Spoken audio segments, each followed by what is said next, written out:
आप लोगों को उतना समझ में नहीं आने वाला, इतना मान के चलिए।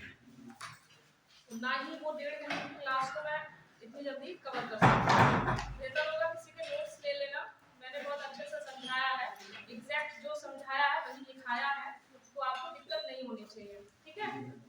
तो कल कुछ बचा हुआ था,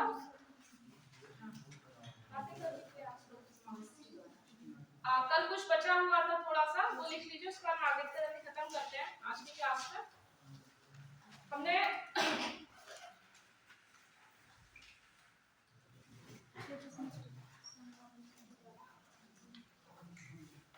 जैसे हमने पढ़ा था नागरिकता का अर्जन, अधिनियम कब का था? हाँ, तो हमने उसमें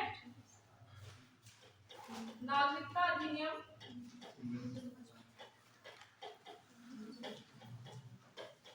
1955 में हमने बहुत सी चीजें ऐड की, जैसे अर्जन कैसे करेंगे, ठीक है, किसी की समाप्ति कैसे करेंगे नागरिकता की, और अन्य प्रावधान हमने या अन्य विषय से रिलेटेड जो भी चीजें हैं वो हमने इसमें ऐड की।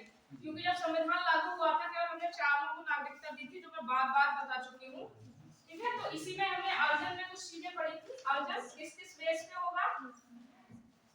सबसे पहले वंश हो गया, जन्म हो गया, रजिस्ट्रेशन, पंजीकरण हो गया, बोलते रहिए। उसके बाद क्या? प्राकृतिक रूप से, क्षेत्र समाविष्टि द्वारा, है ना? 1 2 3 4 5 6 और एक होता है, एक असम समझौते के तहत कुछ हुआ था, वो हम लिख लेंगे। तो मात्र इतनी तरीके से नागरिकता अर्जन मात्र इस 6 तरीके से अब तक हुई है, नागरिकता अधिनियम 1955 के द्वारा, ठीक है। कितनी चीज समझ में आई? तो हम जो हमने कल ये यहाँ तक लिख लिया था क्षेत्र समाविष्टि से, उसके बाद का था वो लिख लीजिए। पांडिचेरी को कब ऐड किया गया था नागरिकता? 72 नहीं, 72 बोला। लड़के बहुत होशियार हो जाते हैं, नहीं अपने आप कुछ भी बोलते रहते हैं। 72 मैंने सुना किसी का, चलिए क्या लिखिए। नेक्स्ट जो छठा है, जो आखिरी है, जिसके थ्रू हम नागरिकता दे सकते हैं, वो लिखिए। असम समझौते से आच्छादित या असम समझौते से रिलेटेड या संबंधित, असम समझौते से संबंधित व्यक्तियों के लिए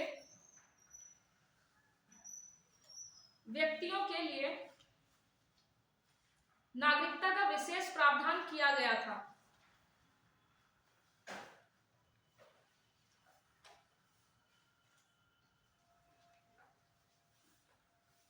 ठीक है, तो उसमें कुछ है, जैसे जो बांग्लादेश से इधर आ गए थे, असम की तरफ आ गए थे, तो उनको हमने नागरिक मान लिया था, भारतीय नागरिक। लेकिन वो डेट है कि अगर इस डेट तक आए हैं तो ही हम नागरिक मानेंगे, ठीक है। तो वो लिख लीजिए। भारतीय मूल के सभी व्यक्ति जो 1 जनवरी 1966 के पहले, जो 1 जनवरी 1966 से पहले बांग्लादेश से असम आए, और जो अपने आने के बाद से सामान्यता असम के निवासी रहे हैं, जो अपने आने के बाद से सामान्यतः असम के निवासी रहे हैं,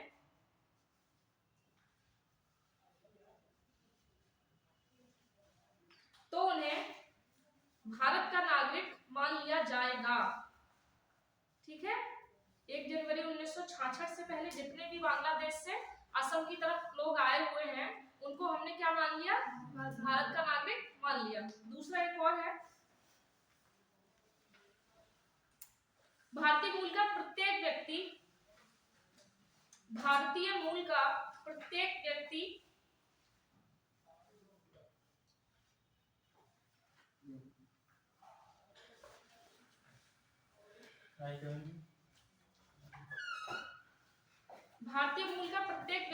जो 1 जनवरी 1966 को, जैसे पहले वालों को तो हमने मान मान लिया, उस ऐसी परिस्थिति आई कि उनके बाद भी आते रहे होंगे लोग, तो दूसरा पॉइंट उसके बाद भी है, जो 1 जनवरी 1966 को अथवा उसके बाद, लेकिन 25 मार्च 1971 से पहले बांग्लादेश से असम आए हैं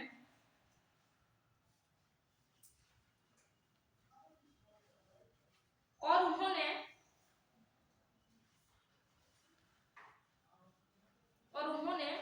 अपना पंजीकरण भारतीय नागरिक के रूप में करा रखा है, और उन्होंने अपना पंजीकरण भारतीय नागरिक के रूप में करा रखा है, वे सभी भारत के नागरिक कहे जाएंगे। कल आए क्या? अच्छा, तो कैसे समझ में आएगा? वे सभी भारत के नागरिक,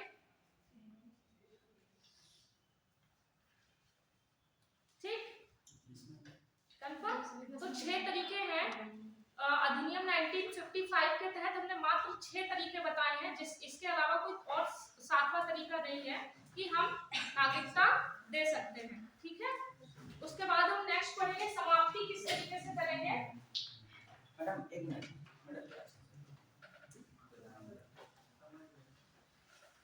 वंश जन और क्या पंजीकरण, रजिस्ट्रेशन। अब आप नहीं आए तो आपको नहीं समझ में आएगा, जो कल नहीं आया वो नहीं समझ, क्योंकि कल हमने बहुत अच्छी बहस या बहुत अच्छा मुझे लगा डिस्कशन किया था कि चीजें क्लियर हो जाए।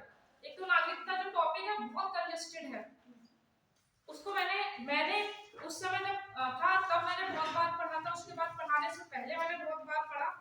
और दूसरी बात क्या है कि आप जब ऑथेंटिक नोट से पढ़ रहे होते हैं कि मैं जो जो मैं बोल रही हूँ वही मैं लिखा हूँ, तो कल को अगर मैं नहीं हूँ या क्लास खत्म हो जाए तो आपको दोबारा किसी टीचर की जरूरत ना पड़े, कि आप अपने नोट्स से पढ़ें, आपको चीजें क्लियर हो जाए, कल को आप भी किसी को समझा सकें। तो वही मैं कहती हूँ, क्लास मिस कर देते हैं। अगर कोई लंबी क्लास है, जैसे नागरिकता का टॉपिक हमने 2 दिन में खत्म किया, जैसे संविधान सभा और ये सब क्या है, फैक्चुअल है, इसमें कोई साइंस, इसका कोई रॉकेट नहीं है, साइंस रॉकेट नहीं कि कुछ भी, उसमें जो है वो है। लेकिन जो कंजेस्टेड टॉपिक है उसके लिए आपको मतलब क्लास बंक नहीं करनी चाहिए, मुझे ऐसा लगता है, उसका नेक्स्ट क्लास में आपको समझ में नहीं आएगा। इसीलिए मैं कहती हूँ कि क्लास को कंटिन्यू किया करिए।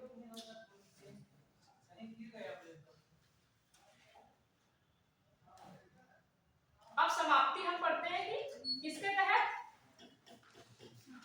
है समाप्ति थी 1955। समाप्ति के 3 ही हैं, एक तो स्वैच्छिक त्याग,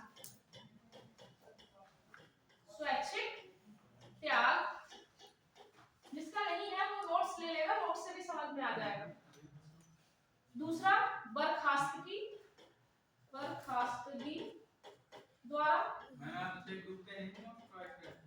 क्या ग्रुप पे नोट्स नहीं, अब मैं दो चीजों से मिक्स करके पढ़ाती हूँ ताकि आपको सरल हो जाए। अब वो मैं आपको ऐसे नहीं समझ पाएंगे, ऐसे तो मैंने अपनी जिस भाषा में लिखा है आपको नहीं समझ में आएगा। और एक बुक वगैरह इस तरह की बता दी जाए, वंचना द्वारा, मतलब नहीं आए तो उसमें जानकारी हो जाएगी। बुक के लिए इतनी है, मैं कह तो रही हूँ, बुक अगर व्यक्ति को बुक से ही सब कुछ हो जाता तो टीचर की जरूरत क्यों पड़ती है ना। बुक में इतना कंजेस्टेड, जैसे आप नागरिकता पढ़ेंगे आपको कुछ नहीं समझ में आएगा, मैं अपनी गारंटी दे रही हूँ, क्योंकि मैंने जब स्टार्टिंग में पढ़ा तो मुझे कुछ समझ में नहीं आया था। तो किसी चीज को बहुत टाइम देना पड़ता है तब समझ में आता है। तो जैसे बुक है नॉर्मली यूपीएससी और यूपीपीएससी के लिए लक्ष्मीकांत है ना, कुछ लोग और भी पढ़ते तो मुझे आइडिया नहीं है, फिर उसका मैंने लक्ष्मीकांत ही पढ़ी है, और उसके बाद मैंने कुछ अपने पर्सनल नोट्स बनाए थे इधर उधर से, दृष्टि आई विजन और इन सब से, तो वो है, ठीक है। इसलिए कह रही हूँ क्लास को मिस नहीं किया करो। तो जब समाप्ति की बात आ रही है तो समाप्ति में भी यही 3 है, ठीक है, स्वैच्छिक त्याग, बर्खास्तगी और वंचना से। जैसे सपोज करो मैं हूँ, मैंने किसी और की नागरिकता ले ली, तो मैं स्वेच्छा से अपनी यहाँ की नागरिकता त्याग कर रही हूँ, तभी तो मैंने वहाँ की ले ली ना। तो तीसरा करेगा वंचना द्वारा, हाँ, मतलब आपको एक तरीके से हटा देंगे, वंचित कर देंगे नागरिकता, वंचित, हाँ, समझ में नहीं आ रहा क्या वंचना द्वारा। अभी स्वैच्छिक त्याग पे चलते हैं। जी। इतनी जल्दी क्यों बचाते हैं आप लोग?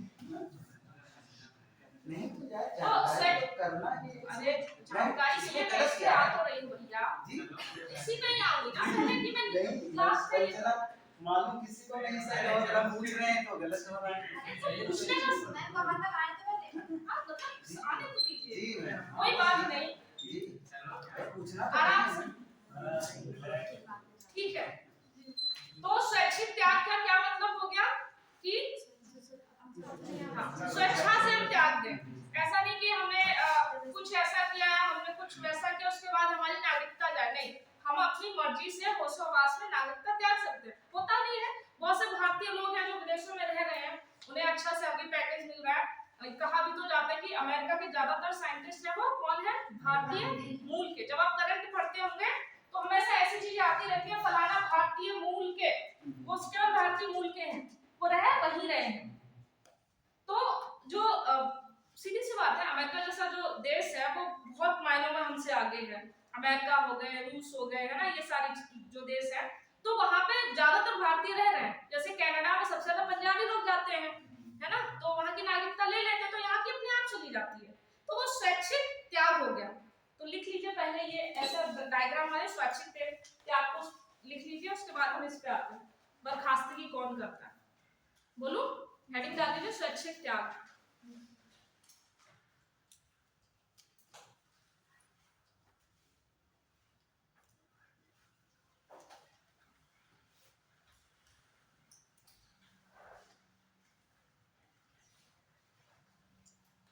एक भारतीय नागरिक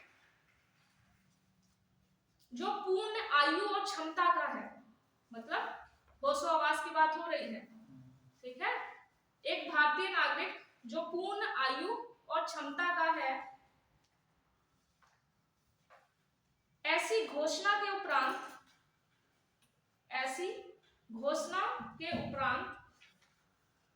वह भारत का नागरिक नहीं रहता, वह भारत का नागरिक नहीं रहता, अर्थात अपनी नागरिकता का त्याग कर देता है। एक भारतीय नागरिक जो पूर्ण आयु और क्षमता का है, ऐसी घोषणा के उपरांत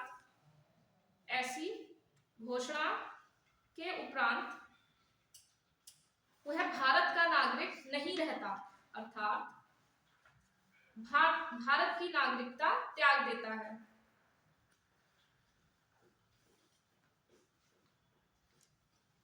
यदि ऐसी कोई घोषणा वो उस समय करता है, जैसे भारत में कोई युद्ध चल रहा हो, तो केंद्र सरकार जो है इस पे ध्यान नहीं देगी, तो वो ये नहीं कह सकते हैं कि आपने हमारी इस पे ध्यान नहीं दिया, है ना। ऐसी कभी भी विपरीत परिस्थितियां आए तो हमेशा अलर्ट हो जाओ, किसी भी क्वेश्चन में आए तो हमेशा अलर्ट हो जाओ, उसके जस्ट अपोजिट होने वाला है, ठीक है।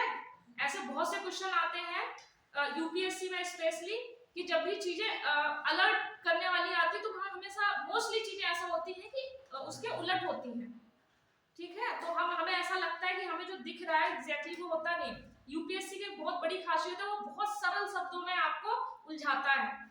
हमारी क्या आदत होती है कि हम क्लिष्ट भाषा पढ़ना चाहते हैं, हमें लगता है इससे मोस्टली कोचिंग में क्या होता है कि जहां बहुत टफ पढ़ाया जाता है, बहुत भारी पढ़ाया जाता है, बच्चे समझते हैं मतलब यूपीएससी या यूपीपीएससी हम इतना हार्ड पढ़ रहे हैं, हम इतना टफ पढ़ रहे हैं, मतलब हम सही पढ़ रहे हैं, ठीक है ना। ये हमारी मानसिकता है। जैसे नॉर्मली मानसिकता होती है, हम अगर कोई व्यक्ति वेशभूषा में बहुत अच्छा है तो हमारी मानसिकता अपने आप उसके लिए बन जाती है कि ये ऐसा होगा, फलाना होगा, इसके पास ये होगा, वो होगा। ऐसी पढ़ाई में भी है।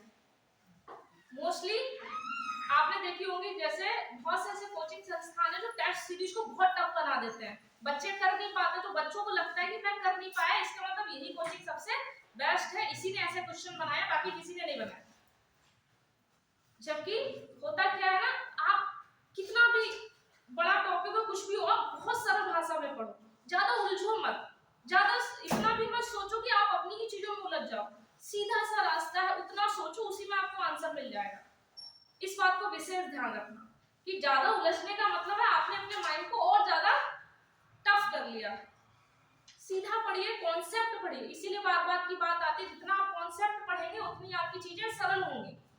जब आप आगे चल के आप जब चीजें सॉल्व करेंगे तो आपको खुद समझ में आएगा कि मुझे इसको सरल भाषा में, होता क्या है कि कोई भी लाइन लिखी है ना तो उसको थोड़ा सा पढ़ने के बाद थोड़ा सा उसको समझने की कोशिश करो। अगर एक लाइन मान लो लिखी है तो उसको 5-6 बार पढ़ लो, क्या दिक्कत है, कौन हमसे पूछने आ रहा है। लेकिन हमें समझ में इस भाषा में आना चाहिए कि मैं कल को उसे किसी और को अगर समझाऊं तो ऐसे समझाऊं कि बच्चा भी समझ जाए, समझे, इसको कॉन्सेप्ट कहते हैं। ऐसा नहीं कि आपने अपने आप में समझ लिया। जैसे होता क्या है, कोई भी बुक होती है हमने उसको उतना पढ़ा और कोशिश करते हैं उसको रट लें, ये नहीं करना है। इसको तोड़ो, अपनी भाषा में तोड़ो, इस शब्द को या इस व्याख्या को अपनी भाषा में तोड़ो, तब कॉन्सेप्ट क्लियर होगा। जिस दिन आपने इस वाली चीज को अपनी भाषा में तोड़ना शुरू कर दिया या तोड़ना सीख लिया तो आप हर एक, यूपीएससी यही करता है कि हर एक भाषा को थोड़ा सा इधर उधर घुमा देगा तो आप हर एक तरीके से समझ जाएंगे। अगर आपने सभी रास्ते देखे हो तो आपको किसी भी रास्ते पे ले जाओ, ज्यादा दिक्कत नहीं होगी, है ना। चलिए दूसरा लिखिए, बर्खास्तगी।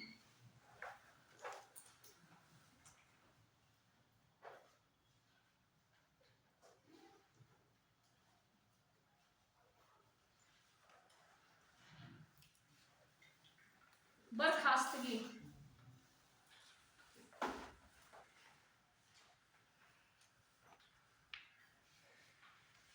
किसी भी भारतीय नागरिक की नागरिकता भारत सरकार भारत सरकार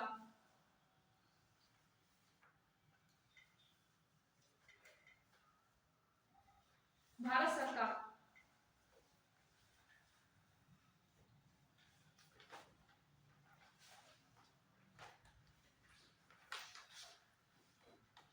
भारत सरकार उसकी स्वेच्छा से की गई, उसकी स्वेच्छा से की गई नागरिकता की समाप्ति के उपरांत, उसकी स्वेच्छा से की गई नागरिकता की समाप्ति के उपरांत सरकार बर्खास्तगी का कदम उठाती है।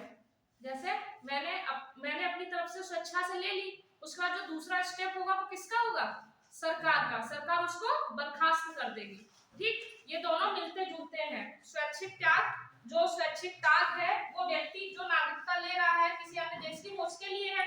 बर्खास्तगी कौन करेगा, सरकार। ठीक, अब वंचना लिख लो। वंचना किन किन मतलब वंचना का मतलब होता है किन किन तरीके से हम नागरिकता को हटा सकते हैं या समाप्त कर सकते हैं, छीन सकते हैं। ठीक है, ये वाले जो चीजें हैं ये एक दूसरे से रिलेटेड है, बस इतना याद रखना। तीसरा वंचना द्वारा, हेडिंग डाल लीजिए वंचना द्वारा। लिखिए, केंद्र सरकार भारतीय नागरिक को आवश्यक रूप से बर्खास्त कर सकती है, आवश्यक रूप से बर्खास्त कर सकती है यदि जैसे लिख लिया, उसके बाद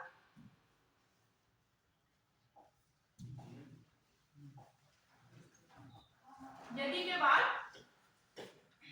डैश लगा के अब यहां से पॉइंट कैच कब किन मुद्दों पे वंचना सरकार कर सकती है या हम वंचित हो सकते हैं नागरिकता से। पहला लिख लीजिए, यदि नागरिकता फर्जी तरीके से अर्जित की गई हो, यदि नागरिकता फर्जी तरीके से अर्जित की गई हो, यदि नेक्स्ट यदि नागरिकता फर्जी तरीके से अर्जित की गई हो। नेक्स्ट पॉइंट, यदि नागरिक द्वारा संविधान का अनादर किया गया हो, यदि नागरिक द्वारा संविधान का अनादर किया गया हो।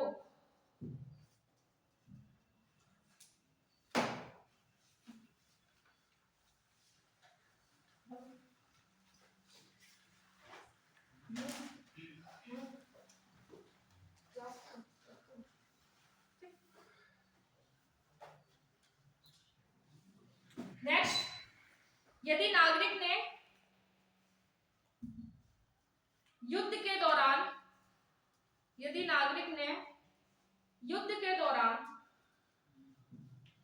शत्रु के साथ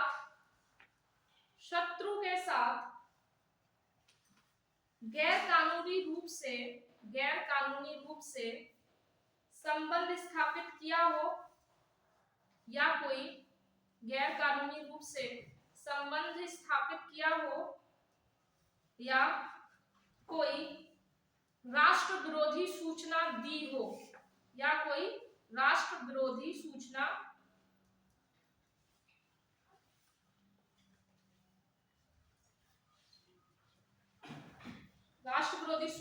दी हो। ठीक, नेक्स्ट,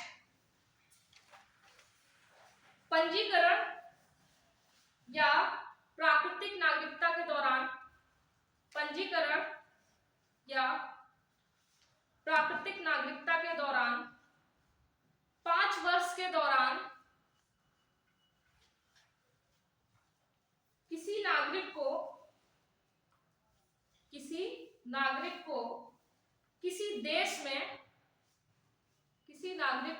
देश में 2 वर्ष की कैद हुई हो। पहला क्या हमने क्या देखा, पहला गलत तरीके से हमने नागरिकता का अर्जन किया है तो वंचना होगी। दूसरा, संविधान का अनादर किया है तो वंचना होगी। तीसरा, हमने अपने जो शत्रु है देश, उनके साथ हमने संबंध स्थापित किया हो, या उनको हमने एक तरीके से सूचना दी हो राष्ट्र विरोधी। तो चौथा, पंजीकरण के दौरान, जैसे आपने भारत में पंजीकरण करा लिया, उसके बाद 5 साल के दौरान अगर आपको किसी अन्य देश में 2 वर्ष की कैद हुई हो तो आपको नागरिकता नहीं मिलेगी। इसलिए मोस्टली होता क्या है, कोई भी नागरिक दूसरे देश की नागरिकता लेने से बचता है, ज्यादातर ऐसा होता है। ऐसे देशों में जहाँ पे नागरिकता के जो कानून है वो बहुत कैसे है, संकीर्ण है, या बहुत एक तरीके से बहुत कठोर है। जैसे अमेरिका या बाकी देशों में, जैसे हमारे भारत के साथ अच्छे संबंध है तो हमें आराम से नागरिकता मिल जाती है ना, या हमारे यहाँ के लोगों को अमेरिका, कनाडा जैसे देशों में आराम से नागरिकता मिल जाती है। जैसे कुछ अन्य भी देश हैं, जैसे इसके अलावा और भी तो देश है हमारे, ऐसा तो है नहीं कि अमेरिका और रूस के साथ अच्छे संबंध हैं, और भी हैं, लेकिन उतने अच्छे नहीं है। तो हमेशा वो कोशिश करते हैं कि हम नागरिकता ऐसी वैसी ना लें। जैसे आप ही हैं, आप जैसे सपोज आप विदेश जा रहे हैं, आप अमेरिका और रूस को चलिए ले लेंगे, उसके अलावा आप नागरिकता लेने से पहले सोचेंगे। अपना घर होता है, हर इंसान जानता है ये बात। तो वही वाली बात है, जब देश की बात आती है तो हर व्यक्ति सोचता है अपना घर होता है। जैसे बार बार मैं कह रही हूँ, जो हमारे मित्र देश हैं वो ज्यादा नहीं है, बाकी है तो सभी के साथ हमारे अच्छे संबंध, लेकिन एक मित्रता होती है। जैसे एक ग्रुप में 10 मित्र हैं, तो एक दो ऐसे होते हैं जो एकदम पक्के वाले यार होते हैं या नहीं होते हैं, तो वही वाली बात है। तो वहां पे हम क्या करते हैं, उनके घर भी खाना खाया तो उनके घर रुक भी लेते हैं, इधर उधर बातें भी कर देते हैं ना, चलता है। हम एक दो गलती करते हैं तो इग्नोर मार देते हैं, लेकिन बाकियों के साथ हमारा ऐसा रिश्ता नहीं होता जैसा हमारा अपने मित्रों के साथ होता है, जो बहुत ही क्या कहते हैं, क्लोज फ्रेंड होते हैं, वैसे ही नागरिकता के साथ में। ठीक ना, नेक्स्ट पॉइंट लीजिए। नागरिकता में जो बर्खास्तगी की बात है, केंद्र में कौन करेगा, प्रधानमंत्री या केंद्र सरकार करेगी? प्रधानमंत्री स्पेशली थोड़ी नहीं करे, उसके लिए उसके डिपार्टमेंट बने हुए हैं, एम्बेसी बनी हुई है, वो देखती है कैसा है कैसा नहीं है। ऐसा तो है नहीं, केंद्र सरकार का मतलब होता है, जैसे अगर मैं केंद्र सरकार कहते तो जो काम जो विभाग देख रहा होगा वो करेगा। नॉर्मली हम बोलते हैं केंद्र सरकार है ना। अच्छा, अगर नागरिकता किसी की समाप्त कर दी गई तो क्या वो किसी मंच पे जा सकता है कि हमारी नागरिकता गलत तरीके से समाप्त की गई? भारत जाएगा तो सीधी सी बात उसी डिपार्टमेंट में जाएगा, डिपार्टमेंट वाले सुनते हैं तो ठीक है, नहीं सुनते तो क्या कर सकते हैं। तो ये ऐसे बहुत मुद्दे होते हैं, बहुत संवेदनशील मुद्दे होते हैं जिनपे सुनना, जैसे मान लीजिए हमारे शत्रु देश है, उनका तो हम सुनेंगे ही नहीं, है ना। इसीलिए होता है कि नागरिकता वाले, जैसे अभी हुआ था कोविड के टाइम पे, नागरिकता का टॉपिक नहीं है, वैसे ही कोविड के टाइम पे ऐसे हमारे बहुत से हम ही लोगों में से थे जो विदेशों में पढ़ रहे थे, उनको बुलाने के समय कितनी दिक्कत हो रही थी। ऐसा बोला गया था जैसे कि जो भी फ्लाइट से वो लोग जाएंगे उसका पैसा गवर्नमेंट देगी, जबकि ऐसा हुआ नहीं, उनको बहुत हाई पेमेंट करना पड़ा, है ना। उस समय जब ऐसी कुछ दिक्कत चल रही होती है तो हम नहीं ध्यान देते हैं। ये अलग चीजें हैं, व्यवहारिक रूप से चीजें कुछ और हैं और सैद्धांतिक रूप से कुछ और है। तो हमारे लिए क्या जरूरी है कि हम सैद्धांतिक रूप से बस पढ़े, व्यवहारिक रूप में जाएंगे तो बहुत समस्याएं हैं। समझ रहे हैं ना इस बात को? आप किसी भी चीज को समझे, व्यवहारिक रूप से वो कुछ और होती है। व्यवहारिक का मतलब समझते हैं, जैसे जमीनी स्तर पर वो कुछ और होती है, समझ क्या नहीं समझ पाया बताइए। पहाड़ी जो और होता है लिखित रूप और होता है। अब जैसे अब वहां का होगा, अगर आप ये कहना चाह रहे हैं कि जैसे वंचना जैसे हुआ, तो वो जैसे सरकार ने ये कह दे कि आपने ऐसा किया और आप ये कहना चाहते हैं ऐसा नहीं हुआ है, तो सुनेगा तो वही पक्ष। अब तो उसके ऊपर है कि वो मानेगा या नहीं मानेगा। इसमें कोई, मुझे नहीं लगता कि इसमें कोई समझने वाली बात है। नहीं, ये नहीं मैं पूछ रहा। हाँ, जैसे कोई राष्ट्रपति वगैरह है या सुप्रीम कोर्ट है, इनमें सबने कहीं याचिका हो सकती है कि यानी गलत तरीके से। हाँ, जैसे नागरिकता, अब जैसे कोई विदेशी कर रहा है तो नहीं सुना जाएगा, उसको अधिकार नहीं है कि वो सुप्रीम कोर्ट चला जाए या राष्ट्रपति को याचिका दे दे, है ना। जैसे अगर भारतीय नागरिक के साथ ऐसा होता तो बिल्कुल है। बात करें विदेश की थोड़ी। अच्छा, तो भारतीय, तो उसके लिए तो हमारे राइट है ना, हम सुप्रीम कोर्ट जा सकते हैं। राष्ट्रपति के लिए वैसे राष्ट्रपति तक जाने की नौबत होती नहीं है, सुप्रीम कोर्ट इस मैटर में देखता है। ठीक है, तो यही तो अंतर है विदेशियों में, भारतीयों में, भारतीय मूल के में। ठीक, आगे बढ़ो। Yes ma'am. नेक्स्ट पॉइंट,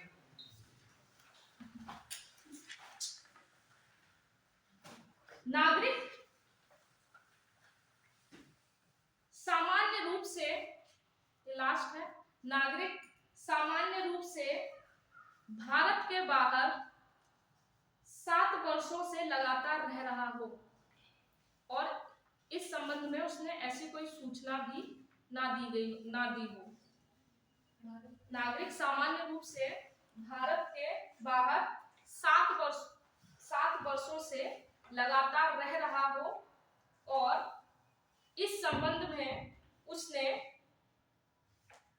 कोई सूचना भी ना दी हो।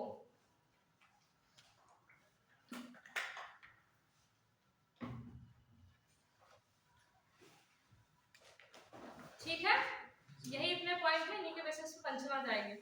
मैं बार बार कह रही हूँ एक और चीज, जैसे जब हमारे पूरे टॉपिक हो जाएंगे तो उसमें से मैं एक दिन कोशिश करूंगी कि जितने भी टॉपिक हैं उसमें मैं स्टार और डबल स्टार टॉपिक में लगा सकूं, क्योंकि ऐसे बहुत से टॉपिक हैं जिनको पढ़ने की बिल्कुल जरूरत नहीं है।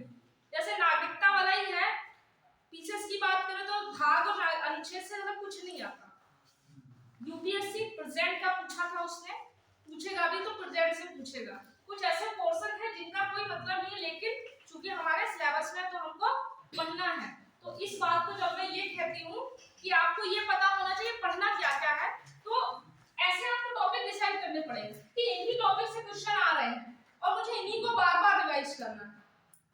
और एग्जाम में होता क्या है, हम मोस्टली क्या करते हैं, हम आए हुए क्वेश्चन गलत करते हैं। पता है क्यों वो गलत होता है? क्योंकि हमने उनका रिवीजन नहीं किया होता है। मेरे साथ भी ऐसा होता है कि हमें बहुत सरल क्वेश्चन होगा, हम या तो ओवर कॉन्फिडेंस में आ जाते हैं या फिर हमको लगता है कि नहीं ये होगा। किसी भी क्वेश्चन को सॉल्व करने का सबसे अच्छा तरीका है एलिमिनेशन मेथड। आप कभी आपने फलाना कोई क्वेश्चन देखा, मान लीजिए ये क्वेश्चन है और इसके 4 विकल्प हैं, तो आप ये मत देखो कि इसका आंसर ये, गलत तरीका है। आप पहले ये देखो कि आपको इन चारों में से ऐसे कौन से पता है जो नहीं है। कि आप सपोज करो आपने 2 काट दिए तो आपका 50% तो तय है कि आपने 50% रास्ता तय कर लिया। अब 50 में से या तो ये लगाएंगे या ये लगाएंगे, तो यहाँ भी अगर आप सपोज तुक्का भी मारते हैं तो आपके तुक्का मारने की संभावना ज्यादा सही होगी। हम क्या करते हैं, हमने पढ़ा, अभी जो भी टेस्ट होगा हमेशा ये ध्यान रखना, जब भी पढ़ोगे तो डायरेक्ट आंसर नहीं ढूंढोगे। तो आप लोग क्या करते हैं, डायरेक्ट आंसर ढूंढने लग जाते हैं, फलाना इसका कहां गया, बस निकल लिए, बस यहीं से कहानी खत्म हो जाती है। दिमाग को मैसेज दो, जिसने स्टार्टिंग में ही ये चीजें कर ली उसका सिलेक्शन बहुत आराम से हो जाना है, क्योंकि ज्यादातर क्वेश्चन हमें नहीं भी आ रहे होते तब भी हम कर ले जाते हैं, क्योंकि हमारे पास इधर उधर का ज्ञान होता है, वो किस दिन काम आएगा, इसी दिन ना। तो जब भी क्वेश्चन आए तो कृपया करके आंसर पढ़ने के बजाय आप उसको ये देखें कि ऐसी कौन से ऑप्शन है जो मैं काट सकती हूँ या सकता हूँ। ठीक, अगर आपने इतनी रास्ता तय कर ली, धीरे धीरे आपको समझे कि मैं सारे क्वेश्चन कर ले जा रहा हूँ। अभी स्टार्टिंग में क्या होता है, जैसे पीसीएस में 150 है या उसमें जो भी है, तो होता क्या है कि हम ज्यादातर अटेम्प्ट नहीं कर पाते।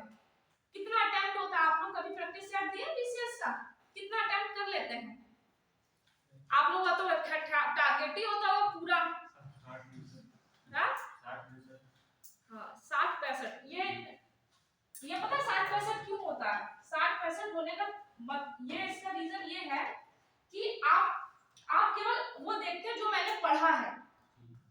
आप सारे क्वेश्चन ये देखते हैं ये क्वेश्चन मेरा पढ़ा हुआ आया है या इसके बारे में थोड़ा जानता हूं या जानती हूं। क्वेश्चन 150 में से आपको कम से कम तो 140 और 45 अराउंड आपको करने हैं अटेम्प्ट, तब जाके 10-15 गलत भी होंगे ना। ऐसा तो है नहीं कि हमने इतने किए तो गलत नहीं होंगे, गलत होंगे, नेगेटिव मार्किंग में भी जाएंगे, लेकिन सेफ स्कोर 110 तो होना ही चाहिए। 100 से ज्यादा मेरिट जाती नहीं, ठीक है, लड़कियों की और लड़कों की 110 तक भी चली जाती है, 110 111 जो भी रहती है। सेफ स्कोर लेके चलना। ये मैं क्वेश्चन की बात कर रही हूँ, मार्क्स की बात नहीं कर रही हूँ, क्वेश्चन की बात कर रही हूँ। जब इसको मार्क्स में कन्वर्ट करोगे तो बहुत ज्यादा जाएगा। ये 110 सेफ स्कोर होता है क्वेश्चन का, ठीक। तो जब भी सॉल्व करना, सॉल्व करने के तरीके पे ज्यादा काम करना, कि ये नहीं कि बस जैसे देखा कि अरे ये आंसर चाहिए बस वहीं से आप उल्टा काम करना शुरू कर दिए, ऐसा नहीं करना है। अगर इससे पहले आपका जो टेस्ट हुआ है उसमें आप देखना, आपने दिया ही होगा अभी, तो आपने आंसर ही ढूंढे होंगे कि इसका ये होगा। ऐसे नहीं एग्जाम क्वालिफाई किया जाता, इसका ये होगा तो फिर यही होता रहेगा। क्वेश्चन करो कि मुझे हम कौन से विकल्प काट सकते हैं, जितने विकल्प कम हो उतना आसानी होगा आंसर ढूंढने में, और हमेशा आंसर सामने होता है। माइंड को मैसेज दे दो कि आंसर सामने है, मुझे ढूंढना है, बात खत्म, आंसर मिलेगा। जिस दिन ये कॉन्फिडेंस आ जाएगा, ये जुनून आ जाएगा पढ़ने का या सॉल्व करने का, चीजें बहुत आसान हो जाएंगी। आप खुद कहेंगे मैं इतनी जल्दी प्रोग्रेस कैसे कर गया, ये कर गई, समझे? तो इस बात पे काम करना, ठीक। नेक्स्ट हेडिंग डालिए, एकल नागरिकता। एकल नागरिकता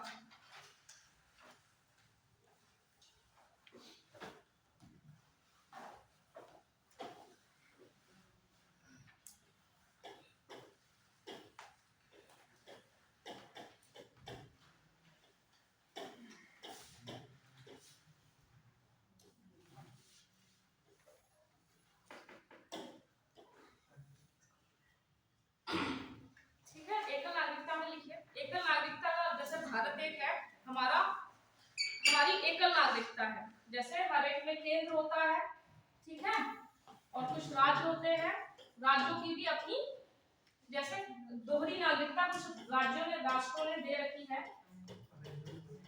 अमेरिका हो गया, बोलिए और कौन कौन है? स्विट्जरलैंड हो गया, और आपका ऑस्ट्रेलिया हो गया, और शायद फ्रांस भी है। कितने लोग दोहरी नागरिकता देते हैं? कभी कभी पूछ लेता है इनमें से कौन दोहरी नागरिकता, तो लिख लीजिए, मैं लिखा देती हूँ। यद्यपि भारतीय संविधान संघीय है, यद्यपि भारतीय संविधान संघीय है और इसने दोहरी राज पद्धति, और इसने दोहरी राज पद्धति, कोष्टक में दोहरी राज पद्धति मतलब केंद्र और राज्य स्तर पर, एक केंद्र स्तर पर और एक राज्य स्तर पर, दोहरी राज पद्धति कोष्टक क्लोज को अपनाया है, को अपनाया है, लेकिन इसमें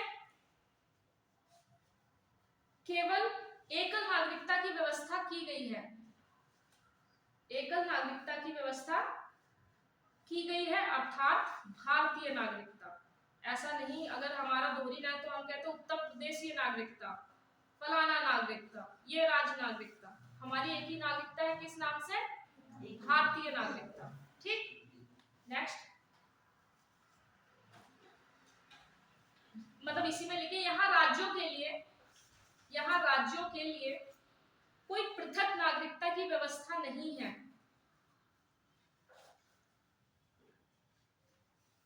कोई पृथक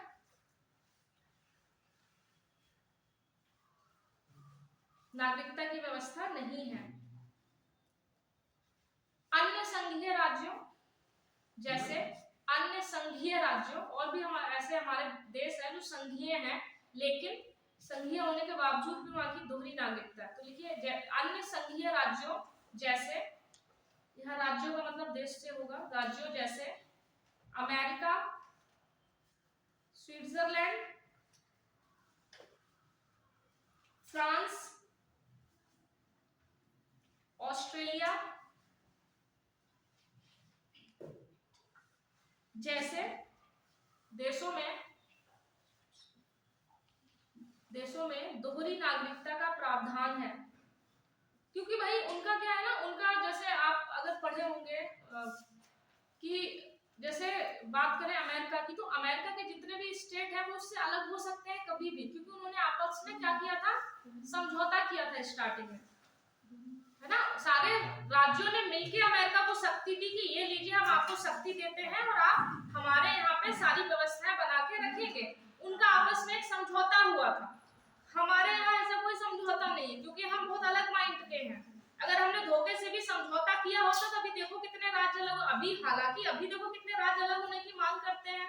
हमारा पूर्वोत्तर हमेशा कहता रहता है ना, राज्यों में ही कहते कि हमें और राज्यों में डिवाइड कर दो, है या नहीं है।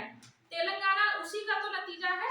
हम भी तो मांग करते हैं कि हम पूर्वी उत्तर प्रदेश और पश्चिमी उत्तर प्रदेश में चेंज हो जाए। या बुंदेलखंड की जो हम मांग करते हैं वो मतलब एक तरीके से ये कहीं ना कहीं हमारे अखंड भारत को आहत करते हैं। इसीलिए हमने, हमारे संविधान निर्माता बहुत आगे की सोचते थे। वो जानते थे आगे के समय में बहुत समस्याएं आने वाली हैं, तो लोगों को लगेगा कि जो केंद्र है वो कैसा है, अगर केंद्र को हमने कमजोर कर दिया तो राज्य कभी भी अलग हो जाएंगे। इसीलिए हमारे ऐसी कोई व्यवस्था नहीं है, हमने राज्यों से समझौता नहीं किया है, हमने राज्यों को अधिकार दे रखे हैं। हम सहकारी संघवाद पे काम करते हैं कि हम मिलके काम करेंगे, आप हमसे अलग नहीं है। विभिन्न परिस्थितियों में कौन सबसे बड़ा होगा, कुछ विपरीत परिस्थितियां आती है तो कौन बड़ा होता है। जैसे घर में अगर कोई विपरीत परिस्थिति आती है तो हम किस पे मतलब एक तरीके से हमें लगता है कौन हमारा साथ दे सकता है, या हम किसके ऊपर निर्भर हो जाते हैं, पापा या मम्मी या बड़े भाई, है ना। ऐसे ही हमारे देश में भी अगर ऐसी कोई स्थिति आती है, विपरीत परिस्थितियां आती है, तो हम किस पे निर्भर होंगे, केंद्र पे। हमारी सारी शक्तियां कहाँ चली जाएंगी, केंद्र के पास। ऐसे बहुत से, कुछ कह रहे हैं, ऐसे बहुत से मुद्दे होते हैं जहां पे हमने केंद्र को बहुत सशक्त बनाया है। इसलिए केंद्र की आलोचना भी होती है कि हम एक तरफ कहते हैं कि हम सहकारी संघवाद है, जो मेंस के टॉपिक पे आता है, तो यही सारी चीजें हम केवल चुनौतियों पे, मुद्दों पे और समाधान पे काम करते हैं। मेंस के जब हम मेंस पे लिखते हैं तो हम थोड़ा सा ब्रॉड सोचते हैं। तो यही सारी चीजें हैं कि ये सारे मुद्दे आते हैं कि एक तरफ तो हम कहते हैं हम सहकारी संघवाद हैं कि हम केंद्र और राज्य मिलके चलेंगे, हम आपस में अपनी शक्तियां बांट लेंगे। इसीलिए शायद हम त्रिस्तरीय व्यवस्था लेके आए हैं, पंचायती व्यवस्था इसीलिए तो लेके आए ताकि शक्तियों का विकेंद्रीकरण हो सके। समझ रहे हैं ना। हाँ, लेकिन बहुत से मुद्दे ऐसे होते हैं जैसे आपातकाल लग जाता तो सारी शक्तियां किसके पास चली जाती है, केंद्र के पास। ठीक, सारी शक्तियां किसके पास चली जाती है, केंद्र के पास। हालांकि अभी लगा नहीं है, या कभी राष्ट्रपति शासन लगता है तब सारी शक्तियां किसके पास चली जाती है, हाँ ठीक है। तो हमने इसीलिए, क्योंकि केंद्र को हमने इसीलिए मजबूत बना रखा किन्हीं मुद्दों पे कि सपोज अगर विपरीत स्थितियां आती हैं तो राष्ट्र तो तुरंत अलग बोलेंगे, वो तो कहेंगे अरे हम अलग हो जाएंगे। और सपोज ये भी सोचो कि अगर ऐसा कुछ होता कि सपोज करो, केवल सपोज करो हमारे पास दोहरी नागरिकता होगी, तो आप किसी भी स्टेट में जाते, मान लो ये 2 3 4 हमने ऐसे स्टेट बना दिए, आप किसी भी स्टेट में जाके आपके अधिकार चेंज होते जाते हैं। आपके अधिकार बदलते कि नहीं बदलते। आप हर राज्य अपने अन्य राज्यों के साथ भेदभाव करता कि नहीं करता। हम मोस्टली भी हम लोग चाहते हैं, जैसे यूपीपीएससी में होता क्या है कि हम चाहते हैं कि जो बाहर के अदर स्टेट के कैंडिडेट हैं उनको इतना आरक्षण ना दिया जाए, है ना। हम इसी बात पे तो करते हैं। बाकी अभी हाल ही में शायद पता नहीं कौन सा वो था राज्य, शायद इधर था पूर्व की तरफ था, छत्तीसगढ़ था, क्या था, झारखंड था, याद नहीं मुझे। तो उन्होंने अपने यहाँ के स्थानीय के लिए 50% से ज्यादा 70 और 75% तक आरक्षण कर दिया। तो एक तरीके से भेदभाव हुआ। मतलब हमारे पास जैसे यूपी इतना बड़ा स्टेट है, हमारी बहुत बड़ी जनसंख्या है या नहीं, सबसे ज्यादा जनसंख्या हम ही है। और कुछ बहुत जैसे पूर्वोत्तर की बात की जाए, वो सॉरी दक्षिण की बात की जाए, ज्यादा जनसंख्या नहीं है और यहाँ पे संसाधन भी ठीक ठाक है और यहाँ की शिक्षा व्यवस्था इतनी अच्छी है, ये बहुत आगे निकल गए हैं उससे। निकल गए हैं कि नहीं निकल गए?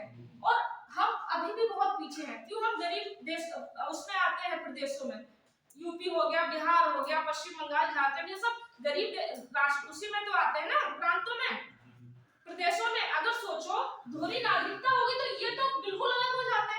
ये वाला पूरा पार्ट ऐसा लगता है कि विदेशी पार्ट हो गया और हम तो अपने आप को कहीं देख ही नहीं पाते।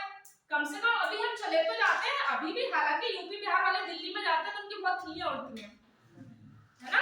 लेकिन इस बेस पे वो कह तो सकते हैं कि हमारे साथ भेदभाव हुआ। कल को अगर ऐसी कोई होती, वो कहते तो हमारी अपनी नागरिकता है, हमारे लोग हैं, तो स्थितियां क्या होती? एक तो इतने समझदार नहीं है, क्योंकि हमारे यहाँ की जनसंख्या साक्षर है, समझदार नहीं है। साक्षर का मतलब क्या हो गया कि हमको पढ़ना लिखना आता है केवल।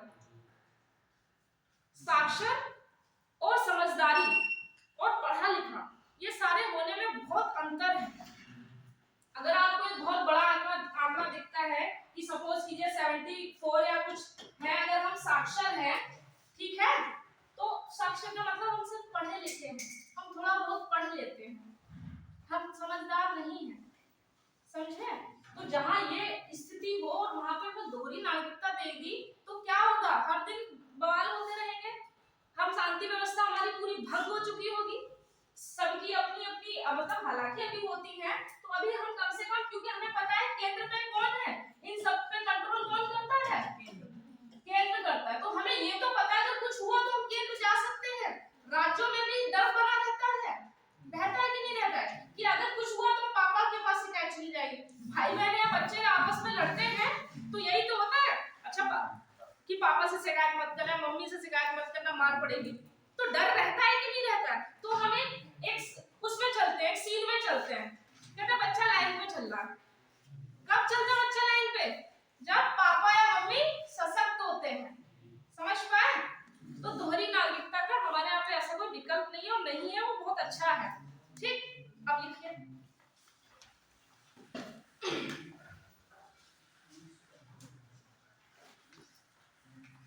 अमेरिका में प्रत्येक व्यक्ति न केवल अमेरिका का नागरिक है, अमेरिका में प्रत्येक व्यक्ति न केवल अमेरिका का नागरिक है, बल्कि उस राज्य विशेष का भी नागरिक है, उस राज्य विशेष का भी नागरिक है। इस संदर्भ में उसे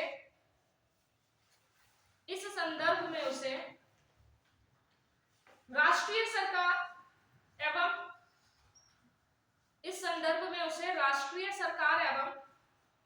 राज्य सरकार के दोहरे अधिकार प्राप्त हैं। दोहरे एवं राज्य सरकार के दोहरे अधिकार प्राप्त हैं, ठीक है? नेक्स्ट इसी में लिखिए, जैसा कि प्राप्त, इसको मत लिखिए, यह व्यवस्था, नेक्स्ट पैराग्राफ से लिख लेना, यह व्यवस्था कौन सी व्यवस्था? दोहरी नागरिकता की व्यवस्था। यह व्यवस्था भेदभाव की भेदभाव की समस्या पैदा कर सकती है। यह समस्या भारत में भेदभाव की समस्या पैदा कर सकती है।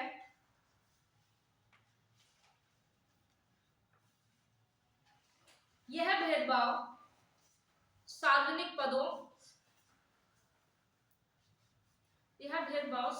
पदों, व्यवसायों, अधिकारों आदि को लेके उभर कर सामने आ सकता था,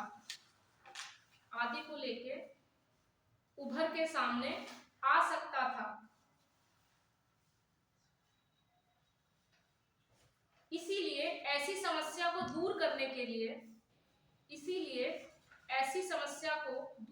के लिए हमारे संविधान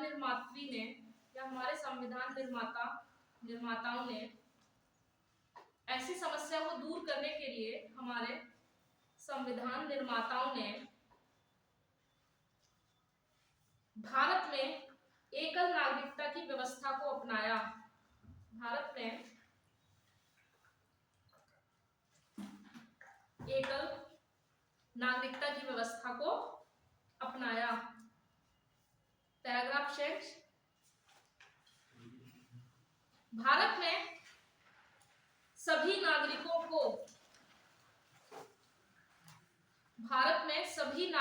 को चाहे उनका जन्म कहीं भी हुआ हो, या वे कहीं और के निवासी हों, भारत में सभी नागरिकों को चाहे उनका जन्म कहीं और हुआ हो या वे कहीं और के निवासी हों, उन्हें पूरे भारत में समान अधिकार प्रदान किए गए हैं। उन्हें पूरे भारत में समान अधिकार प्रदान किए गए हैं। उनके बीच किसी भी प्रकार का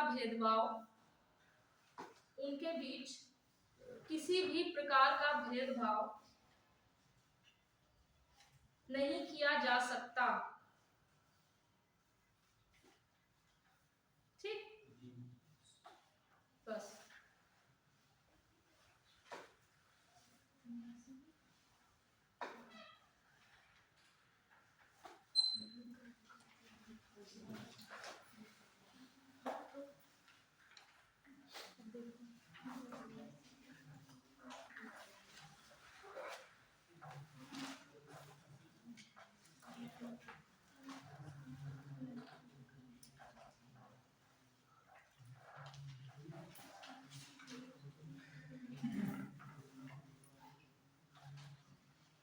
लिखिए, हेडिंग डालिए, अप्रवासी भारतीय, जिसको एनआरआई कहते हैं, अप्रवासी भारतीय। कभी कभी कुछ करंट में चीजें आती तो आपको ना समझ में आए शब्दावली, कोष्टक में एनआरआई या नॉन रेजिडेंट इंडियंस, इनको कहते हैं एनआरआई। एनआरआई शब्द आप लोग बहुत बार सुने होंगे, अगर सुने होंगे तो आप बार बार नॉन क्या बोले? Non resident, RESIDENT Indian, NRI. अब लिखिए एनआरआई कौन होते हैं? भारतीय नागरिक वह भारतीय नागरिक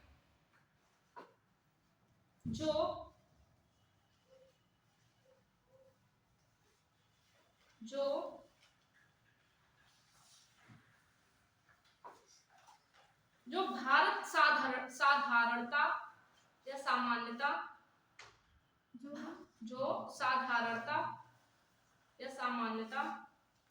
भारत के बाहर निवास करता है और जिसके पास भारतीय पासपोर्ट होता है, उसे वे सभी लाभ उपलब्ध होते हैं जो किसी भारतीय नागरिक को हो सकते हैं।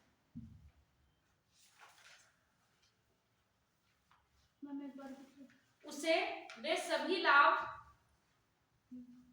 उपलब्ध होते हैं जो किसी भारतीय नागरिक को प्राप्त होते हैं। नॉर्मली एनआरआई वही होते हैं कि उनका बिजनेस या जो सारी चीजें वो बाहर होते हैं, लेकिन वो होते भारतीय निवासी ही हैं, इसलिए उनको सारे राइट कौन से मिले होते हैं? जो हमारे हैं, समानता। ठीक, नेक्स्ट लिखिए,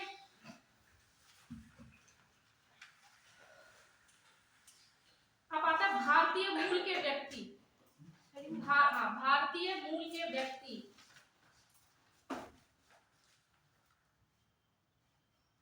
PIO जिसको कहते हैं, मतलब पर्सन ऑफ इंडियन ओरिजिन। ये शब्दावलियां आती इसलिए मैं लिखा रही हूँ, कभी न्यूज़पेपर में पढ़ते हो तो कंफ्यूज ना हो इसलिए। ठीक है, भारतीय मूल के व्यक्ति या पर्सन ऑफ इंडियन ओरिजिन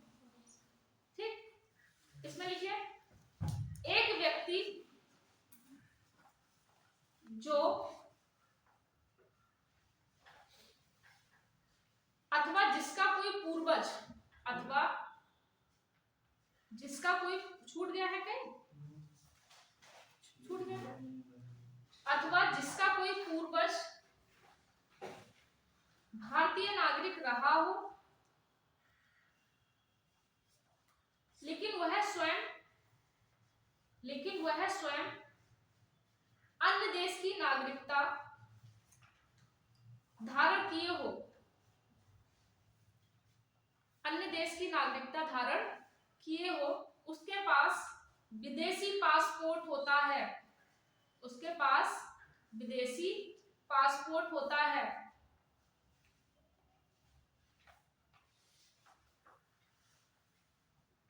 ठीक है, देखिए, इनके पास कोई विशेष लाभ नहीं होता, इनके पास कोई विशेष लाभ नहीं होता, मतलब ये आने जाने के लिए इनको सुविधा दी गई कि आ जा सकते हैं, कोई विशेष लाभ नहीं होता है।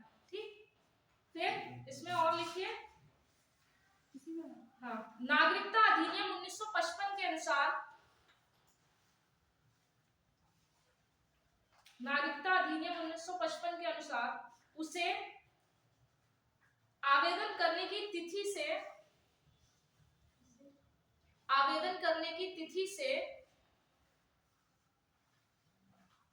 7 वर्ष पूर्व तक सामान्यता भारत में निवास करना अनिवार्य है। तिथि से 7 वर्ष पूर्व तक सामान्यतः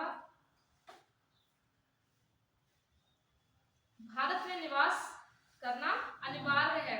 जैसे मोस्टली पंजाबी लोग होते हैं, जैसे उनका ग्रेजुएशन या जो सारी चीजें होती हैं, तो उससे पहले तो वो पंजीकरण कर देते हैं कि हम ऐसे ऐसे किसी दूसरे देश की नागरिकता ले लेंगे, तो वो हमारे लिए विदेशी हो जाएंगे फिर, है ना, लेकिन रहेंगे तो भारतीय मूल के ही ना, तो फिर उनके पास कौन सा पासपोर्ट होगा, विदेशी पासपोर्ट, जो हमारे ही मूल के हैं। जैसे आप लोग बाहर आते जाते हैं, बाहर काम के लिए जाए, तो आपके पास कौन सा पासपोर्ट होगा, इंडियन पासपोर्ट। कंफर्म, अंतर समझ में आया? एक और लिख लो, एक शब्दावली जो बार बार आती है, विदेशी भारतीय नागरिक, विदेशी भारतीय नागरिक, overseas citizen of India, OCI जिसको कहते हैं, ओवरसीज सिटीजन ऑफ इंडिया, मतलब विदेशी भारतीय नागरिक। मान लो किसी विदेश के व्यक्ति को हमारे यहाँ पे भी तो आना होगा, अगर हम किसी के यहाँ पे जा रहे हैं वो भी तो आएगा, तो हम उसको क्या कहेंगे, ओसीआई। ठीक, इसमें लिखिए, एक व्यक्ति जो विदेशी भारतीय नागरिक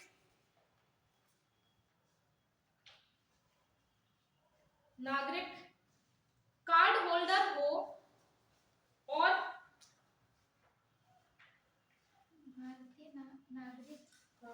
कार्ड होल्डर हो, किसके तहत, अधिनियम 1955 के तहत। इनके लिए हमने अपने अपने कार्ड बना रखे हैं ना, पासपोर्ट बना रखे हैं सबके अलग अलग, तो वही वाला।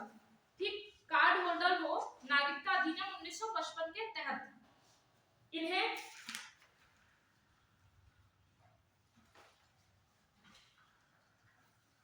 यह आजीवन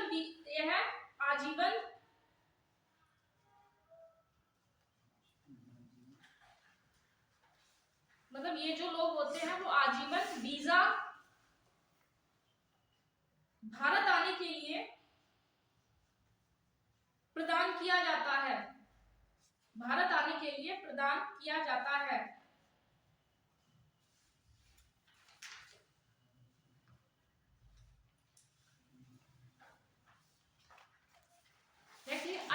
नागरिकता अधिनियम 1955 के तहत इन्हें भी, हाँ इसी में लिखिए, नागरिकता अधिनियम 1955 के तहत जैसे उनको कितने 7 वर्ष पूर्व तक रहना था, हाँ तो ऐसे लिखिए, नागरिकता अधिनियम 1955 के तहत यदि कोई व्यक्ति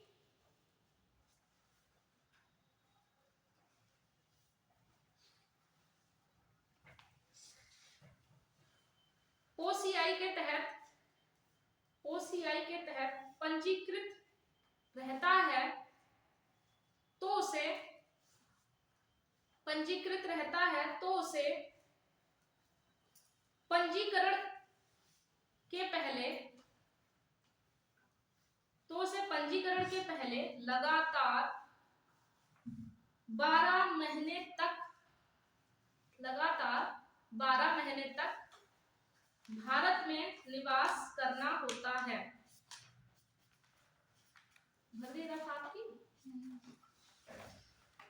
तो उसे लगातार 12 महीने तक करना होता है। ठीक है, समझ में आ गया? तो ये आपकी नागरिकता खत्म हुई, अब आप भारत के नागरिक हो गए। ठीक। अच्छा, हमारा जो सबसे अब इसका जो करंट का जो मुद्दा था कौन सा?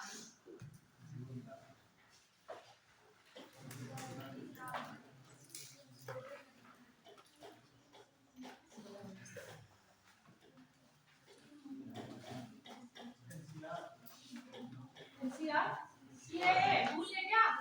CAA इतना मुद्दा बना हुआ है, तो कैसे भूल सकते हैं आपको? भारतीय नागरिकता संशोधन अधिनियम, ये क्या है? संशोधन है ये अधिनियम। कौन सा? कभी पूछ लेता है कौन सा है ये अधिनियम? CAA 2019।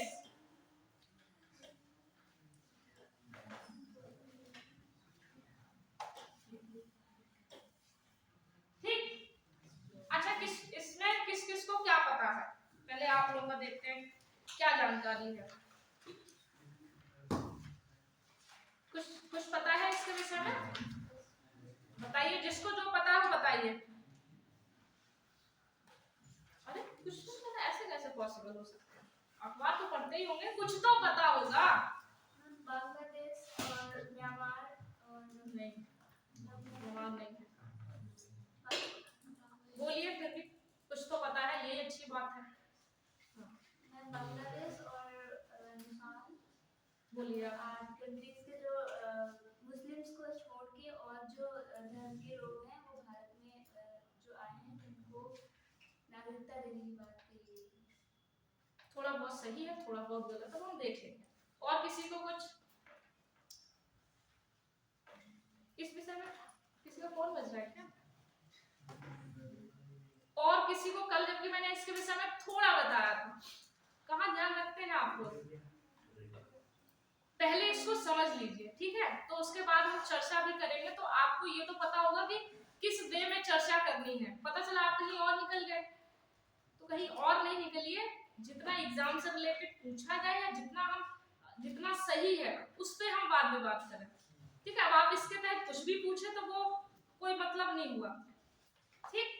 तो इसको लिख लीजिए पहले, उसके बाद हम इसको लिखते हुए समझते हैं, फिर मतलब समझाएंगे फिर लिखाएंगे तो बहुत टाइम लगेगा।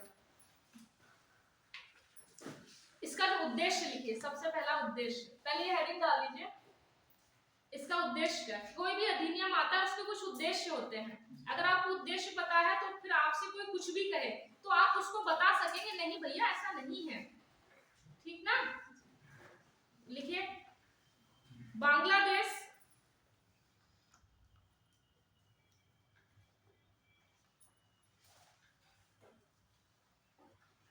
अच्छा, बांग्लादेश से पहले भी लिखिए, वो डेट इंपॉर्टेंट है। 31 दिसंबर 2014, 31 दिसंबर 2014 को या उससे पहले,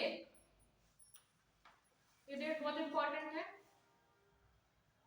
खैर अब तो इससे रिलेटेड कोई आने वाला नहीं है क्योंकि ये मुद्दा गया, उसी समय बहुत था। 31 दिसंबर 2014 को या उससे पहले के बांग्लादेश, अफगानिस्तान और पाकिस्तान, बांग्लादेश, अफगानिस्तान और पाकिस्तान के 6 अल्पसंख्यकों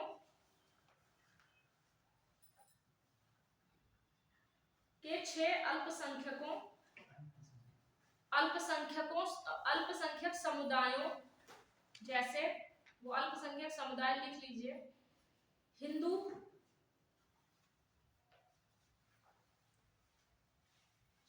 सिख, ईसाई, बौद्ध,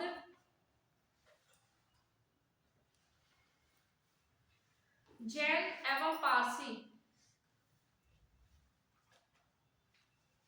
जैन एवं पारसी क्वेश्चन क्लोज, लोगों को भारतीय नागरिकता देने का प्रावधान किया गया।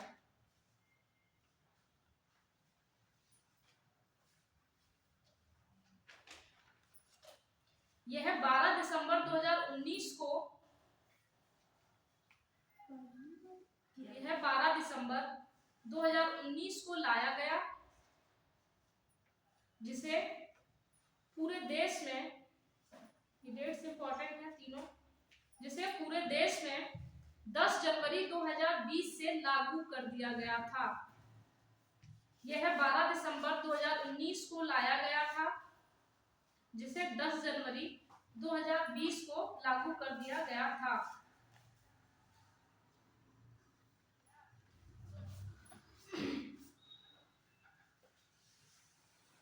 इसमें एक ऐसे नोट करके लिखिए, मौजूदा कानून के तहत किसी भी व्यक्ति को नागरिकता लेने हेतु, किसी भी व्यक्ति को नागरिकता लेने हेतु कम से कम 11 साल भारत में रहना अनिवार्य था। कम से कम 11 साल भारत में रहना अनिवार्य था, परंतु इस संशोधन के द्वारा इस वर्ष को घटाकर 5 साल कर दिया गया। 5 साल कर दिया गया। साथ ही, नेक्स्ट लिखे, साथ ही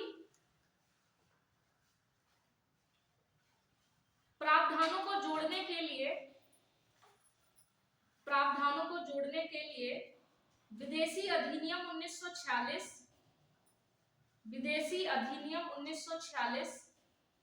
साथ ही प्रावधान जोड़ने के लिए विदेशी अधिनियम 1946 एवं पासपोर्ट अधिनियम 1920,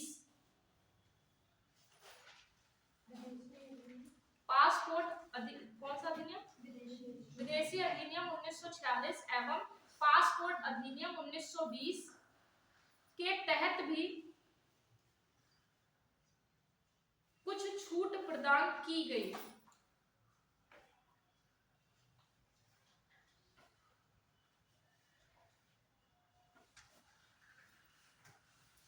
ठीक है, ये इतनी बात समझ में आई। अब ऐसा लिख लो, विवाद के मुद्दे, हेडिंग डाल लो, विवाद के मुद्दे। विवाद के मुद्दे।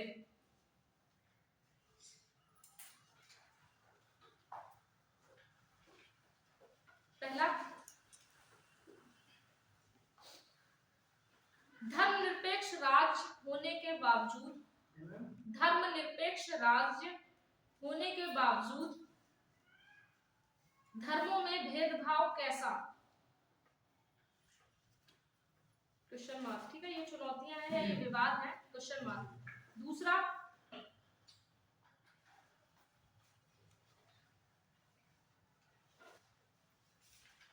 कुछ पूर्वोत्तर राज्यों की सीमाएं बांग्लादेश के समीप है, जहां से बड़ी संख्या में हिंदुओं, बड़ी संख्या में 6 समुदायों के अलावा, जहां से 6 समुदायों के अलावा, ये जो 6 समुदाय हैं जो इन्होंने जितने दिए हैं, 6 समुदायों के अलावा मुस्लिम समुदाय भी बड़ी संख्या में स्थानांतरित हुआ है।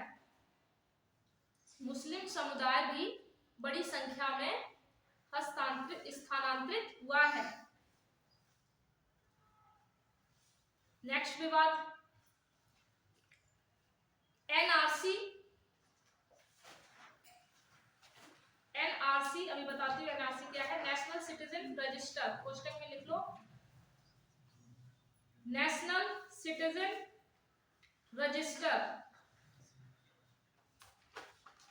एनआरसी लिस्ट से बाहर हुए, एनआरसी लिस्ट से बाहर हुए अवैध हिंदुओं को, लिस्ट से बाहर हुए अवैध हिंदुओं को वापस नागरिकता देने की ओर झुकाव।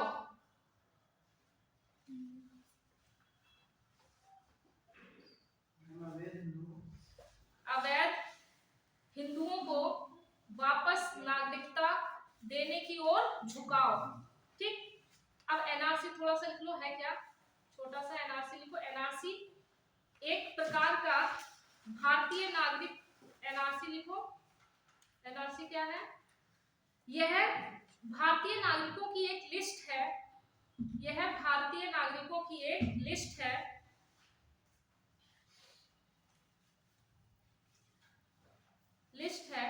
इस लिस्ट में जो भारतीय नागरिक नहीं है, इस लिस्ट में जो भारतीय नागरिक नहीं है वे अवैध निवासी कहे जाएंगे, वे अवैध निवासी कहे जाएंगे। करंट का क्वेश्चन रहता है, सबसे पहले एनआरसी का जो रजिस्टर है, मतलब ये जो रजिस्टर सबसे पहले किसने तैयार किया था? असम ने। कभी छूट गया क्या?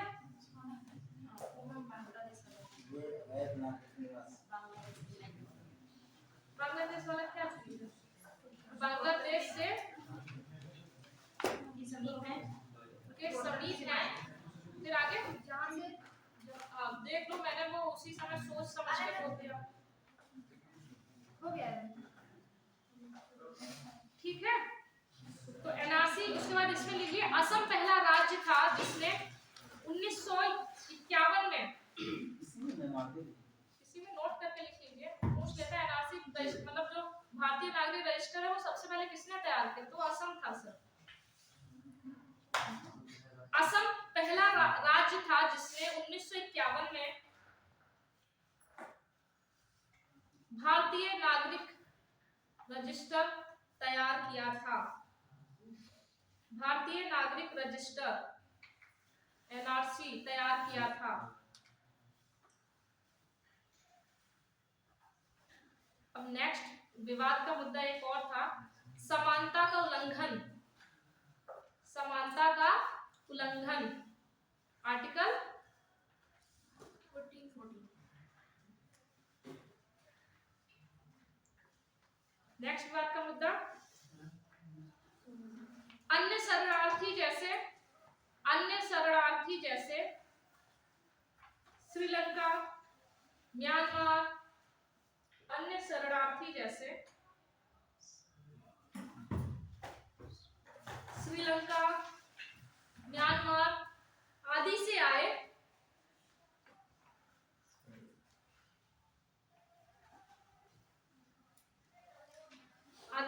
हिंदू रोहिंग्या, आदि से आए हिंदू रोहिंग्या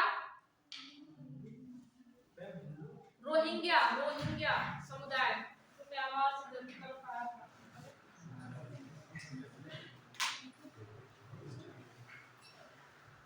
रोहिंग्या लिखिए क्या? ठीक, रोहिंग्या समुदाय शामिल था, लेकिन उन्हें नहीं जोड़ा गया।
पूर्वोत्तर राज्यों में बहुत ज्यादा बवाल मचा हुआ था।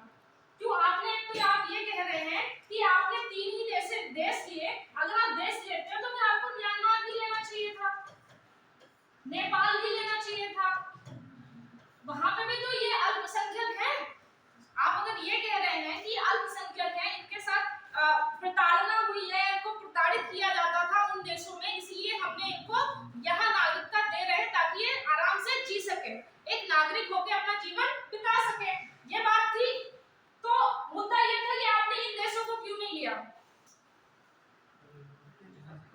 हाँ, नेपाल में ये क्या नेपाल में अल्पसंख्यक तो है नहीं, जैसे वो छोड़ दो, जैसे हम मुस्लिम की बात कर रहे हैं ना, अगर हम जैसे ऐसे होता क्या ना, हम कहीं ना कहीं ये दिखते हैं कि हम किसी एक समुदाय पर टारगेटेड है या नहीं? हाँ, ठीक है, थोड़ी चलिए ये यही खत्म करते हैं हम, ठीक है, इसको नेक्स्ट क्लास में देखेंगे, इसको